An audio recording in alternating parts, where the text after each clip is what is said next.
Hi YouTube friends and family out there. Today I'm going to be doing a book review on The Night Circus by Erin Morgenstern. Did I say her name right? Yes, I did. Okay.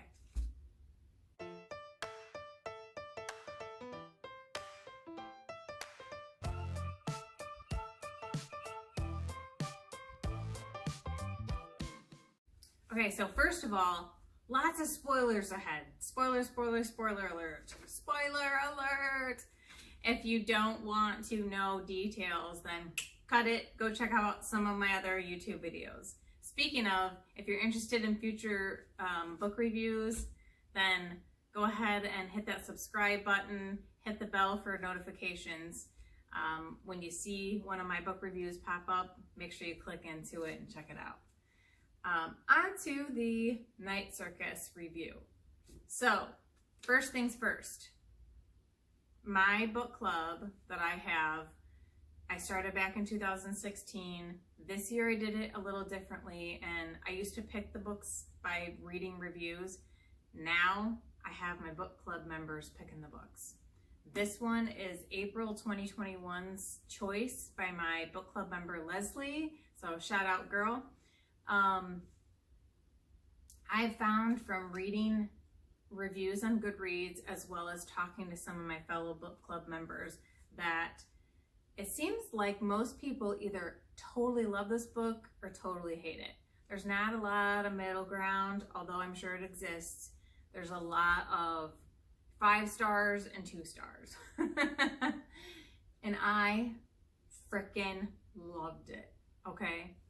I do Goodreads reviews real short, sweet, and simple, just to like give me a little reminder of what the book was about or how it made me feel, how it left me after the journey of reading it. This book, I just got done reading it last night. I just popped on Goodreads, did my review, and I did a couple paragraphs, which is a lot more than usual for me. So I know that I mentioned in my Goodreads review that I would describe this as a Picasso in novel format. This book, oh my God. I just don't even know where to begin. I just don't even know where to begin. I'm gonna do my best, okay? So here I go. So the setting of the book is set in the time frame of the late 1800s, the very beginning of the 1900s. So there are 2 gentlemen that are, one, you're left with not really knowing what his basis is or where he began from or really what his backstory is, and he's the man in the gray suit. And then there's the Prospero, and he's the other like main person at the beginning of the book. And these 2 are like dueling, they're basically like managers of boxers or something, like the best way to explain it. It's like they recruit a boxer and then they put them in the ring together, and whichever one's left standing of these boxers, I'm just using a metaphor here, that the one left standing is the winner, but the one that gets knocked out has to literally be knocked out cold, as in dead cold. So you don't find out the information about this though until you're reading the book.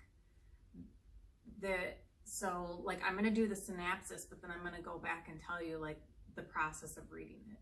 So continuing here with the synopsis of what the book is about.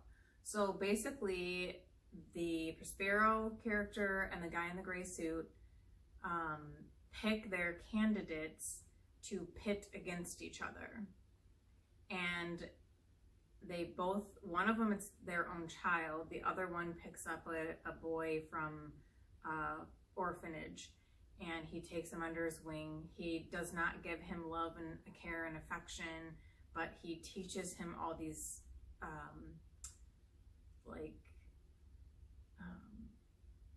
magical formulas to be able to do illusions and magic and beyond. It's like you're not even sure what you're reading, because the way that they describe it, it's so real. It's not an illusion. It's so much more than that. So it's like the characters have the ability to change things tangibly, not just seemingly. So they bind these two candidates that they choose with rings that they literally melt into their skin through their technology, whatever you want to call it, because I feel like magic isn't even the right word, but that's what I'll use just for this book review process. Okay, so the gray suit character's candidate, his name is Marco, and then Prospero's daughter is the other candidate, and her name is Celia. And mostly I feel like you're following Celia's journey, but it does layer back and forth to Marco and little, glimpses of his journey. So there's, some weaving back and forth.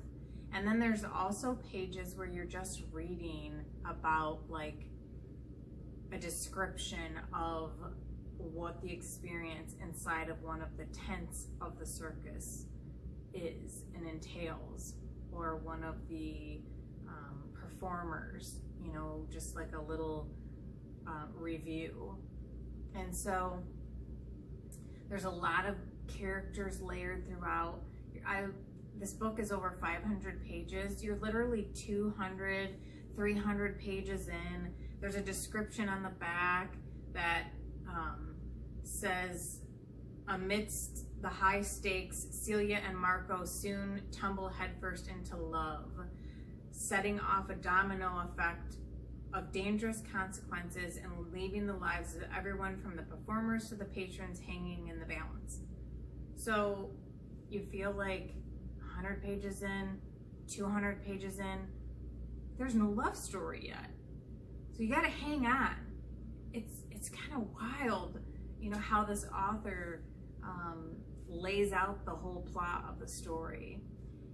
But ultimately, like, as you're reading, it's like the story, it just keeps unfolding. It's like if the story were a sweater and you grab onto a thread and you pull it and it just keeps unraveling and unraveling, and you're not really sure like where it's going and when it's gonna end. And so the circus element of it occurs, and you meet with the people that are creating the circus, the tangible parts of it, like creating the costumes and the design, the plan, the architecture behind the tents, and the layout of where the tents are going to be. You like meet all these characters. They have these midnight dinners that are superly extravagant at one of the like entrepreneurs, the ones that like one of the main characters that starts up the circus, and he's not a magician. He just has the money to help start it. So he also has ideas, and he has the passion, and he has this like quirky, odd quality about him. Chandris is his name. And then there's a clockmaker that gets involved, and he creates, the way that she describes these clocks are like something out of this world. Like he's got his own magic as a clock creator, and he creates this giant clock. And then you start wondering, like, how in the late 1800s are they able to have all of these different tents and performers and these intricate pieces, like this clock, the way it's described, I just imagine this enormous thing that they set out at the gates that they set up, and they paint the ground. Everything about the circus is black and white and gray, and which like helps paint this picture in your mind of what the setting looks like at the circus. Ultimately, just to kind of like touch base back to that, so the candidates, that's my word, that's not actually what the author's word is for it, but they don't realize who each other are. They're not told specifically who their competitor is in this game that they're in, and basically they're both kind of illusionist, magician type people that, you know, one learns their trade, their gift one way, the other learns it another way, but they're like both equally, you know, competitive against each other. And they meet and they fall in love. There's just something that sparkles between them, that they're drawn to each other. The one thing that I didn't mention is that you find, as though you're unraveling that sweater of a story, that they're actually controlling the story. You know, you're, like I said earlier, and I got off track, you're wondering how they're transporting the circus and this clock and all this stuff and all these people. It's through their magic. They're sustaining it and transporting. They actually do have a train, but it's all like everything's moved magically through the illusionist, which is Celia, and Marco.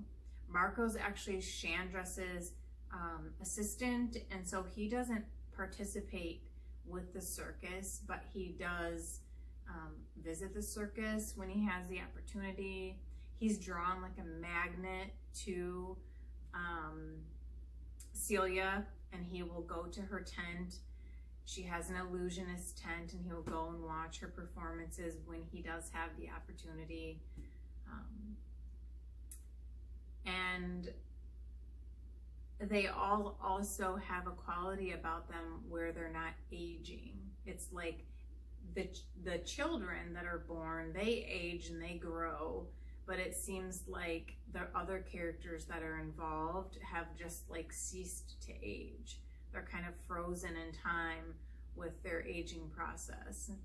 So at the end, instead of one of the candidates, you know, being the demise of the other one because they're in love, it's like a Romeo and Juliet thing, and they both sacrifice the possibilities of their own death to be together. And what happens is they get stuck in another like dimension, I guess is how I'll explain it. It's not worded that way in the book, but that's just my choice of words. They get stuck in this dimension, and to humans around them, they look kind of like ghost-like figures, but there are times when you can actually touch their skin. So they're like kind of half in and half out of the world. They're just kind of like stuck in this strange kind of dimension within the circus itself. And you're led by the way the author describes conversations with other characters, that if the circus ends, they don't know what's going to happen to Celia and Marco. So they seek out a way to keep the circus under ownership and guidance, as well as the twins who have a acquired naturally from being born on the night of the first opening of the night circus, this magical quality that they're born with, and they use that to sustain the circus in ways that Marco and Celia had. So that's pretty much some of the details, just to give you like more description of what the book is about. And I'll tell you, it's never resolved. At the very end of this book, you're left with so many questions that are unanswered. Or are they? My take is, if you go back and reread this book, you could uncover and unlock answers to your questions that you're left with. I feel like there's Easter eggs all over the place in this book that you have to really be looking for. There's little tidbits. But at the same time, the other flip-flop is maybe not. Maybe that's not what the author's intent is. Maybe what the author's intent is how the book ends. And it's a story by one of the characters named Liggett. He's a twin, one of the twins that is born on the day or night, the night circus, the night that the circus begins and opens. And the story ends with him telling a story to the man in the gray suit. And it basically is telling you to how important stories are and how important it is to keep your imagination alive and to not let time take away from the enjoyment of just storytelling in itself. So then I thought, is that what this is? Is this book exactly that? Is it that it's a reminder to us that the times that we live in now are so technologically advanced? You know, you're hard pressed to even see people with paper copies of books anymore. Not that there's anything wrong with that if you don't read paper copies. I do a lot of audiobooks, but the art of storytelling itself, how valuable it is and how precious it is, and how nowadays there's so much regulation of what's acceptable in society that it's almost like we're going backwards, and we don't want to get to the times where we're limited with our creativity and imaginations. We want to actually soak it in and just hear a tall tale for what it is and just enjoy the journey of the story itself. So that, I think, is my takeaway. But at the same time, I'm still compelled to go and reread this book again, which I won't do right away. I've got book club to finish up for the year and make sure I keep up on my books. But I definitely feel super compelled to reread this book again and look for those nuggets, look for Easter eggs, look for information to help kind of puzzle these pieces together of all the questions that I have when I'm left at the end. But ultimately, isn't it about the journey in life? It's about the journey, not the destination, right? So this story reminds me of that. It's like, if you're taken on into the circus itself, you're getting to like experience it. You're getting to feel the magic, and you're feeling compelled by the story to, you know, it's thought-provoking. It makes you pique up your inquisitive nature of human nature. I think the people that hate the book or just go, I hated the ending, I have so many questions, this book sucked, I feel like you're missing the point, because it's all about the journey. Did you enjoy the journey? Did you? I know I did. But my viewers out there that have read The Night Circus, what do you think? What do you think the ending is? And did you like the book? What do you think? I mean, I won't judge you. If you hated the book, tell me why. How did it make you feel? Did you feel frustrated? Did you feel enticed? Did you feel like you were connected with the characters? Were there characters that you didn't like? You know, what do you feel? What do you think? I want to know. So make sure to leave me some comments. Lots of comments. I will respond. So let's have a conversation. I want to know, what do you think about The Night Circus? And if you haven't read it yet and you listened to my description, I did give a lot of spoilers and I did give a lot away, but I'm telling you, you're still gonna get something out of this book. And you'll probably, like me, if you like it, you'll want to read it again. So thanks for joining me.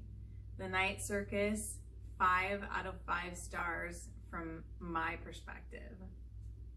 Make sure to hit the like button if you got some benefit and inspiration out of this video, and hit my subscribe button so that you can stay updated on future book reviews. I'll be doing at least one a month. Thanks for joining me. Hey YouTube friends and family out there. I just wanted to share my book club's list for 2021. If you would like to read along with us, or you happen to stumble onto this video at any point in time and you just want to have a list to read off of. We picked some good ones.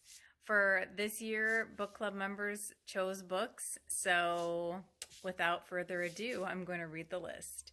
January, The Grace Year by Kim Liggett. February, The Silent Patient by Alex Michaelides. March, The One to Watch by Kate Stayman London. April, The Night Circus by Erin Morgenstern. May, the title of the book is November 9 by Colleen Hoover. June, Meet Me at Midnight by Jessica Pennington. July, The Night Swim by Megan Golden. August, Pieces of Her by Karen Slaughter. September, Come As You Are by Emily Nagoski. Now on that one, make sure that you have the author as Emily Nagoski when you seek that book out. October, American Dirt by Janine Cummins. And then November, December, we don't do book club because November, December are big holiday months. So we just skip those. But as you will see if you research these books, they're a wide variety of genres, from romance to thriller, suspense to sci-fi, fantasy, self-help. So we like to get a lot of variety in there for all of our different tastes, and to try something new that we may have never tried had we not had it recommended to us by a fellow book club member. So hopefully you can join us and enjoy these books, and I will have reviews to come to follow throughout the year. Thanks.